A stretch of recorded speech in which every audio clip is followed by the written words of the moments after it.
नमस्कार। स्वागत है आज की क्लास में फिर से राजनीतिक विज्ञान कक्षा 12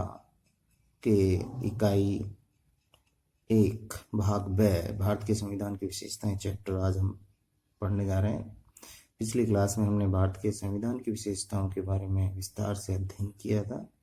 आज जो भारतीय संविधान की जो मूल विशेषता है, प्रस्तावना, अपने आप में जो अद्भुत है, उसके बारे में हम अध्ययन करने जा रहे हैं। क्या प्रस्तावना, क्या लिखी गई है, क्या प्रस्तावना है और इसकी क्या विशेषताएं, कितने भाग हैं, हम इस क्लास में पढ़ने जा रहे हैं। ये आपके सामने कक्षा 12 की पुस्तक का पेज है और इसमें प्रस्तावना है, मूल प्रस्तावना। और ये देखिए, भारतीय संविधान की जो प्रस्तावना है उसमें जो भारत के संविधान के जो मूल उद्देश्य हैं, उसकी जो मूल भावना है, उसको पूर्ण रूप से स्पष्ट किया गया है। संविधान को देखते ही, संविधान की प्रस्तावना को पढ़ते ही हमें उसके सारांश, उसकी आत्मा निकल के हमारे सामने आ जाती है कि संविधान में क्या होगा और किस प्रकार की शासन व्यवस्था और शासन प्रणाली का समावेश इसमें किया जाएगा। तो हम देखते हैं कि संविधान की मूल प्रस्तावना क्या थी और उसमें बाद में क्या संशोधन किए गए हैं। हम यहाँ देखते हैं, मूल प्रस्तावना को मैं एक बार पढ़ के सुनाता हूँ, जैसा है वैसे ही। मूल प्रस्तावना में हम देखते हैं कि इसमें लिखा गया है कि हम भारत के लोग भारत को एक संपूर्ण प्रभुत्व संपन्न लोकतंत्रात्मक गणराज्य बनाने के लिए तथा उसके समस्त नागरिकों को सामाजिक, आर्थिक और राजनीतिक न्याय, विचार अभिव्यक्ति, विश्वास, धर्म और उपासना की स्वतंत्रता,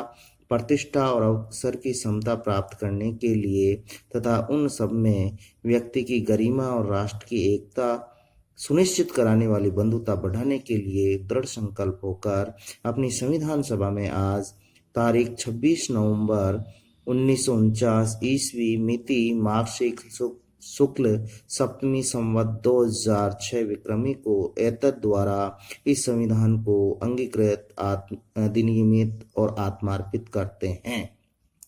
ये संविधान की मूल जो लिखी गई थी, संविधान उद्देशिका भी इसे बोलते हैं, ये लिखी गई थी जो देश के समस्त नागरिकों को धर्म, विश्वास, अभिव्यक्ति और स्वतंत्रता और उपासना की समानता उपलब्ध करवाने, उनमें भेदभाव करने, शोषण रहित समाज की स्थापना, लोक कल्याणकारी राज्य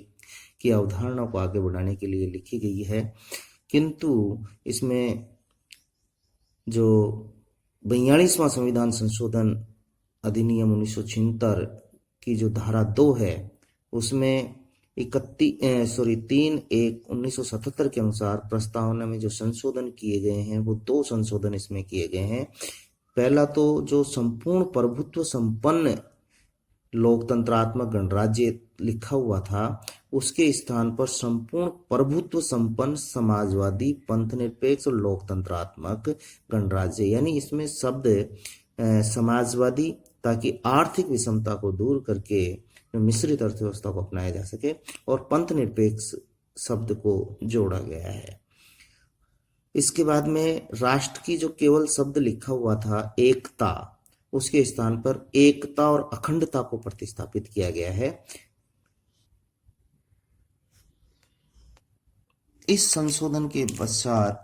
जो भारत की उद्देशिका है, उसमें जो संविधान की उद्देशिका निम्न प्रकार परिवर्तित हो गई है। हम भारत के लोग भारत को एक संपूर्ण प्रभुत्व संपन्न समाजवादी, पंथ निरपेक्ष, लोकतंत्रात्मक गणराज्य बनाने के लिए तथा उसके समस्त नागरिकों को सामाजिक, आर्थिक और राजनीतिक न्याय, विचार अभिव्यक्ति, विश्वास, धर्म और उपासना की स्वतंत्रता, प्रतिष्ठा और अवसर की समता प्राप्त कराने के लिए तथा उन सब में व्यक्ति की गरिमा और राष्ट्र की एकता और अखंडता सुनिश्चित कराने वाली बंधुता बढ़ाने के लिए दृढ़ संकल्प होकर अपनी संविधान सभा में आज तारीख 26 नवंबर 1949 ईस्वी मिति मार्गशीर्ष शुक्ल सप्तमी संवत 2006 विक्रमी को एतद द्वारा इस संविधान को अंगीकृत, अधिनियमित और आत्मार्पित करते हैं। भारत की संविधान के जो भाग हैं, उसमें 3 भागों में इसको विभाजित किया गया है। पहला जो है वो है एक घोषणात्मक भाग, यानी जो घोषणा की गई है उसमें जो शब्द है हम भारत के लोग,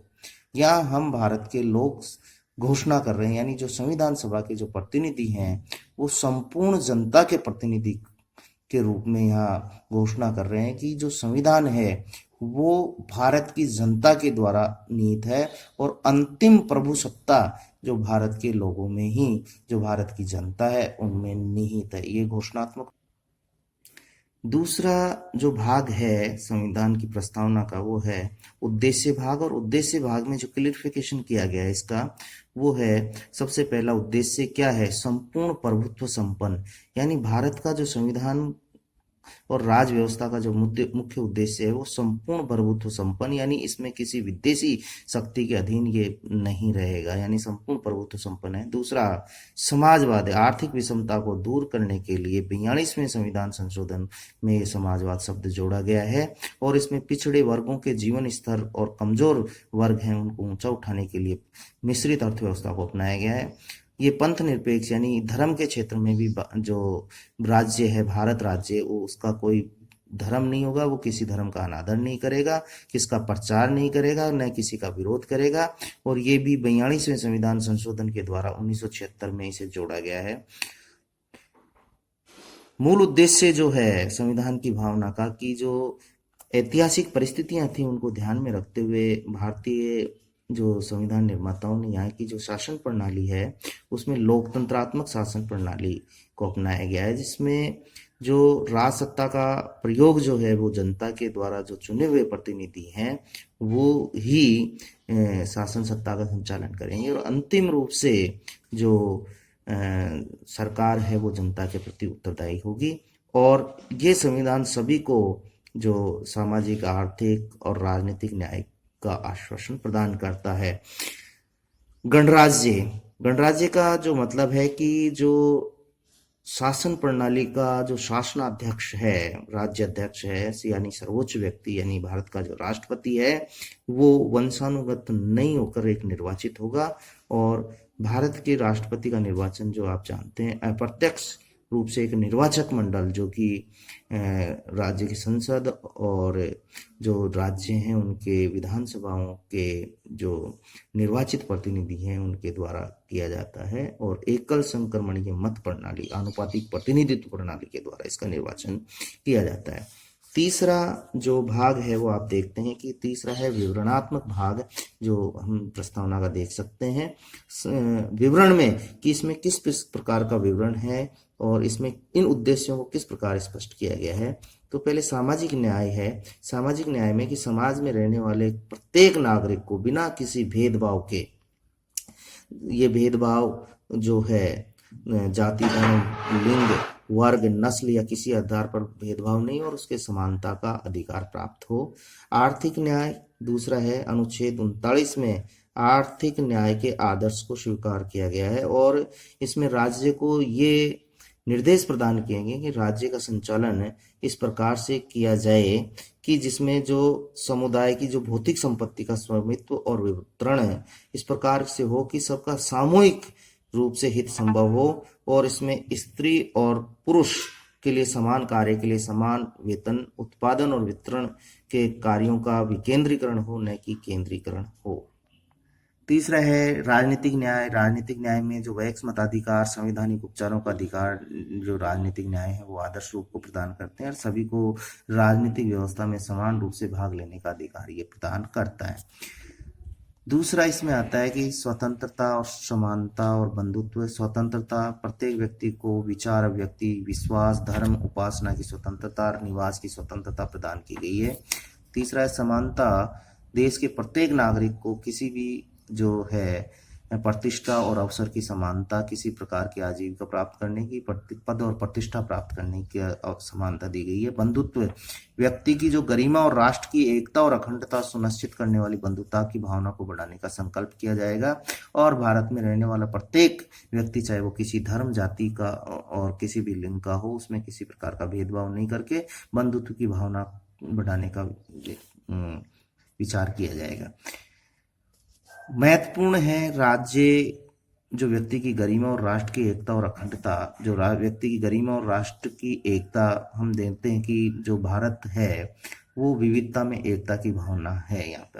यहाँ पर जो प्रत्येक नागरिक जो है वो क्षेत्रता, प्रांतवाद, भाषावाद और संप्रदाय को महत्व न देकर राष्ट्रीय बंधुत्व और एकता और अखंडता को बनाए रखें, क्योंकि हमारा देश में विभिन्न